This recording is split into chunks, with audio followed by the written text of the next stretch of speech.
Hey, this is Marilyn Gigliotti. Hey, this is Brian O'Halloran. Hey, everybody. My name is Scott Schiaffo, actor best known as the Chulies Gum Guy from the film Clerks. And welcome to Clerks Minute. You're listening to Clerks Minute. And I'm not even supposed to be here today. Hi, this is Mike Zapsik from AMC's Comic Book Man, the podcast I Sell Comics, and the Ming and Mike Show. And you're listening to Clerks Minute. What's up, everybody? This is Ming Chen from AMC's Comic Book Man. You got a minute?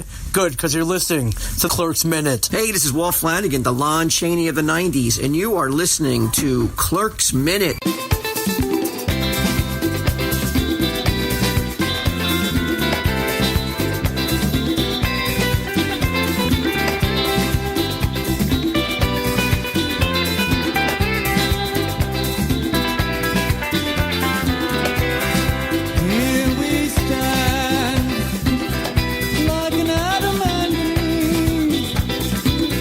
Hello, everybody, and welcome back to Clerks Minute, the show where we look back at the 2006 Kevin Smith sequel to Dante Threatens Randal, minute at a time. I'm Blake. I'm Kyle.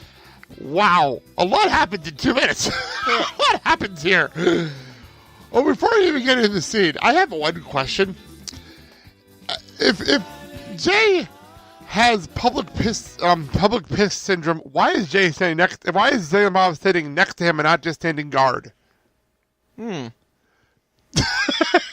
Because he's Silent Bob? Touche. I was just wondering. That's one of my first things in my notes. Why is Bob standing next to him if Jay can't pee with public? Like, it makes no sense. That just doesn't make no sense at all. And you can still do all the bits in here. That part doesn't make any sense to me. But before we get more into that, before we get into Jay peeing behind the door, which leads to comedy gold in these minutes. It really does.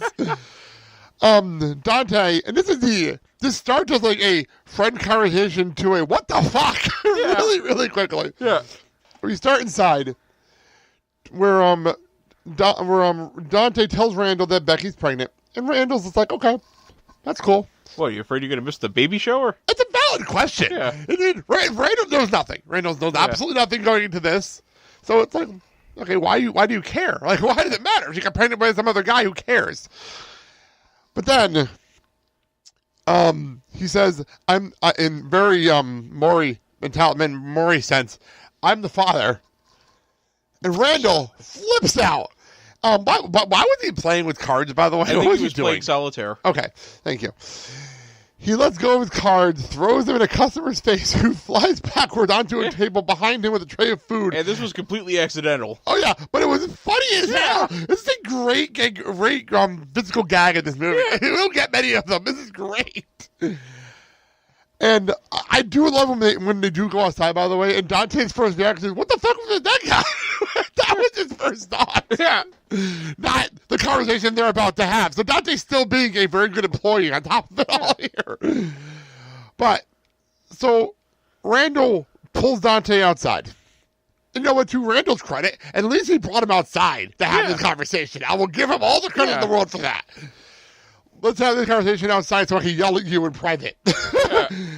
And he slams the... We go outside, though, and Jay is trying to pee. Yeah. Why is Jay not just going inside? Let's be completely serious for 1 second. I know it's for the gag. I know it's for the joke. Yeah. But why did Jay just go inside? When you gotta go. I mean, it's not like he didn't pay for food today. Yeah. I know, like, the bathrooms in those restaurants all the time are for customers only, but he already paid for food. That's the thing. Like, that's the problem I'm having with this. Well, hey, maybe he couldn't hold it all the way in. Well, obviously, he could hold it enough to the fact that he's paranoid that people are going to watch him pee. Yeah. And at least somebody know of Jay and Bob standing next to him, and when Jay's complaining about public piss syndrome, whatever. But Bob's different. Bob is different. Well, he told Bob to keep quiet, keep really fucking quiet, but to stop staring at his dick. Yeah. Okay, valid. But then, this is... I would love to know how many takes it took to do this bit and how much pain Jay was in when this was over. Because even if... Okay, fine. Real world, Jay's not really peeing. He's just standing back there for this bit. I get that. But damn it to hell! This has to hurt! Because the door flies open and it hits him square in the back! Fucker! Oh my God, that has to hurt! And you know it's him. That's not a stuntman. That's him. Like, it's scary. So Randal and Dante argue. And Randal has the question of the movie. How the fuck did you father a child with a woman who's not your fiance? Well, you see, when a man and a woman love each other very, very much. Have you seen the episode of Impractical Jokers? Yeah.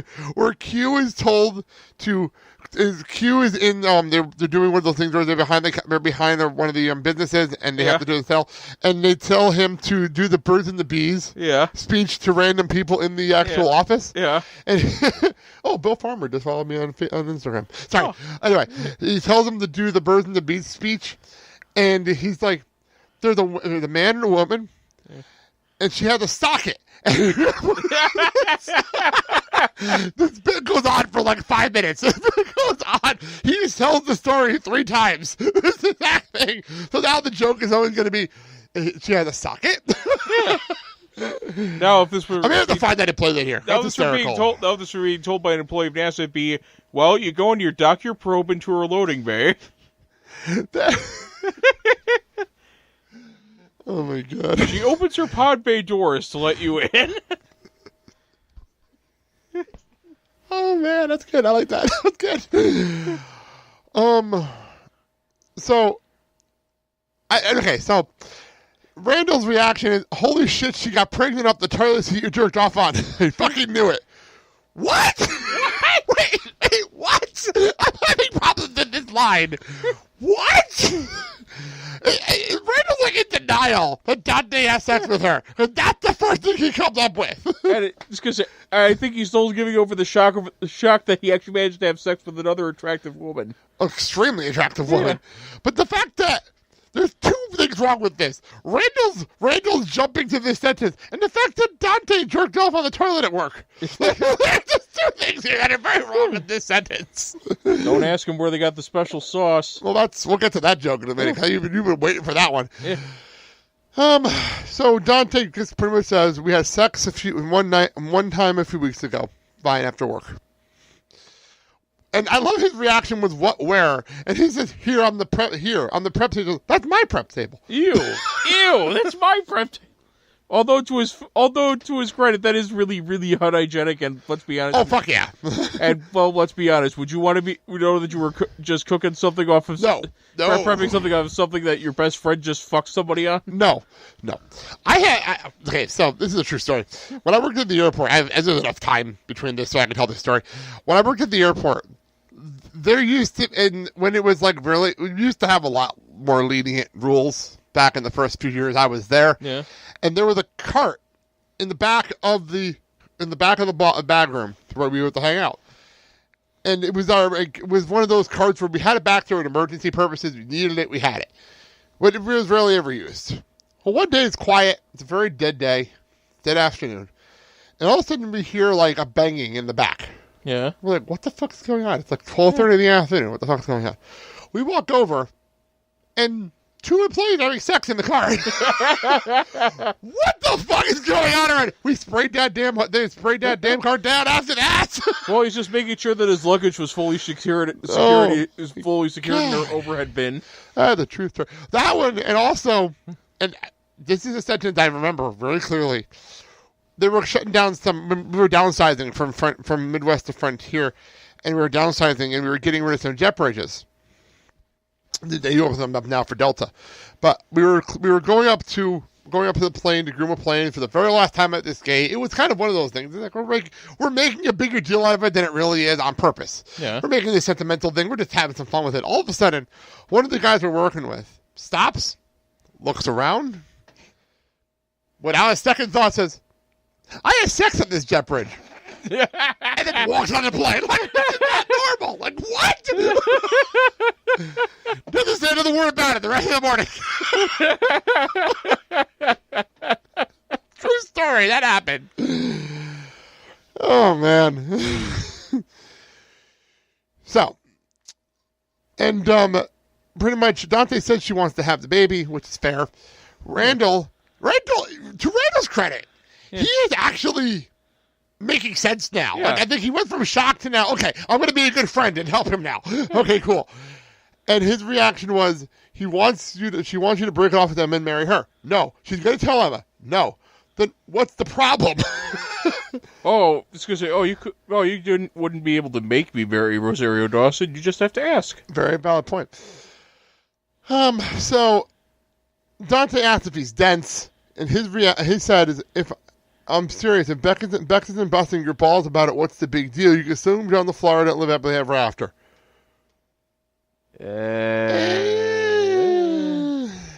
More like uncertainly ever after. True, because Dante does have a point.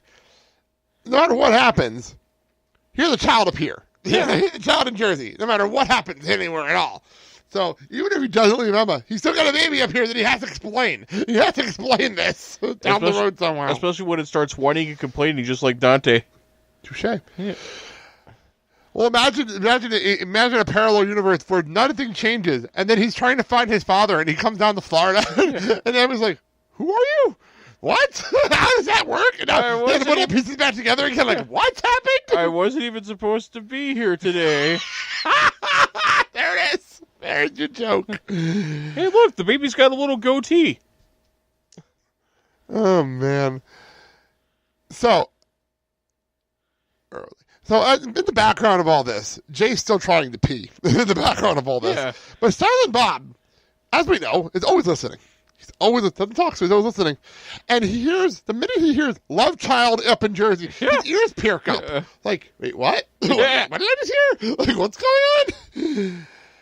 So, and by the way, just for a future note, I can now see where Jay'd be very, very confused because he's trying to pee and he's overhearing this conversation and only hearing bits and pieces of it. Yeah. So he's probably very confused on what the fuck's going on behind him, but he's also trying to pee. Yeah. So this is where Randal just hangs the lampshade on everything in this movie. Yeah. He just has to hang the lampshade on it. It's like, okay, fine, we're going here. Why the fuck do you always have two good-looking girls who want you?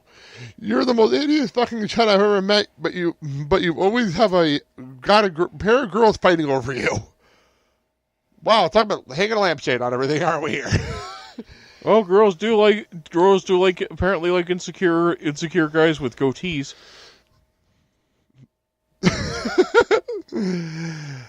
Anyway, so Dante says you can't never tell anyone about this.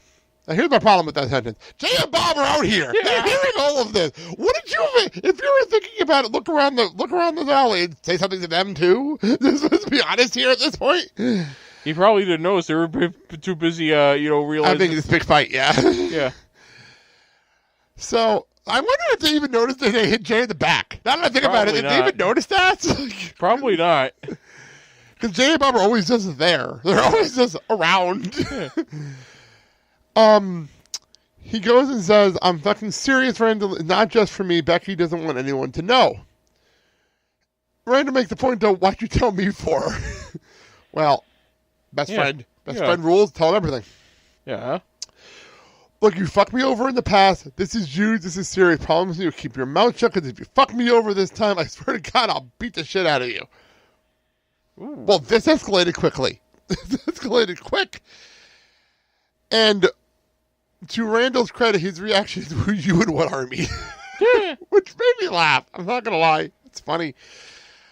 To the point where now they're going back and forth, and Dante does this pissed. So he literally grabs Randal by his freaking collar. Like, oh my God, he's getting pissed. I've never seen Dante like this before. And he gets Randal to promise him.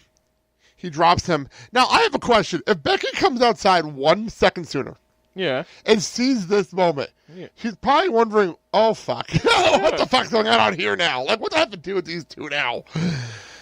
But Becky comes out and slams the door on Jay again.